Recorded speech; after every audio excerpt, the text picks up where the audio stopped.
શિવ ભક્તો આજે આપણે જાણીએ કે કેવું બિલીપત્ર અને કઈ રીતે બિલીપત્ર ભગવાન શિવજીની શિવલિંગ ઉપર અર્પણ કરાય. શિવ ભક્તો બિલીપત્રને 3 પાન હોય છે. એમ કહેવાય છે બ્રહ્મા, વિષ્ણુ અને મહેશ સ્વરૂપ 3 પાન હોય છે ને, તે ત્રણેયમાં બ્રહ્મા, વિષ્ણુ અને મહેશ સ્વરૂપ હોય છે. નીચેની જે દાંડી હોય છે તે આપણે તોડી નાખવાની હોય છે. શિવ ભક્તો હું તમને વિસ્તારથી વાત કરું તો ધ્યાનથી તમે જુઓ. શિવ ભક્તો આ જે બિલીપત્રનું પાન હોય છે ને, તેને આપણે બિલીપત્રના વૃક્ષમાંથી એમને તોડી લેતા હોય છે. શિવ ભક્તો આ જે ઉપરનો ભાગ છે તે સાક્ષાત શિવ સ્વરૂપ છે.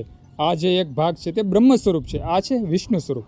શિવ ભક્તો જ્યારે પણ આપણે શિવલિંગ ઉપર બિલીપત્ર ચઢાવીએ ત્યારે આ દાંડી આપણે તોડી નાખવાની હોય છે. શિવ ભક્તો આ જે દાંડી હોય છે ને તે ઇન્દ્રના વ્રજ સમાન હોય છે. અને એમ કહેવાય છે કે ભગવાન શિવજીને ક્યારે વ્રજ એટલે કે હથિયાર ચડાવાય નહીં, એટલે આપણે છે ને અહીંથી દાંડી તોડી લેવાની હોય છે. અને ત્યાર પછી આ જે પાલિશ ભાગ હોય છે તે ભગવાન શિવજીને શિવલિંગને સ્પર્શ કરે તે રીતે આપણે ત્રિદલમ ત્રિગુણાકારમ ત્રિનેત્રમ ચ ત્રિયાયુધમ ત્રિજન્મ પાપસાર એક બિલ્વ શિવાર્પણમ કહી આ મંત્ર બોલી અને આપણે બિલીપત્ર ચઢાવવાનું હોય છે. તો હંમેશા આ રીતે આપણે બિલીપત્ર ચઢાવવાનું છે. અને ખાસ ધ્યાન રાખવું કે આ બ્રહ્મ સ્વરૂપ છે, આ વિષ્ણુ સ્વરૂપ છે અને આ સાક્ષાત શિવ સ્વરૂપ છે.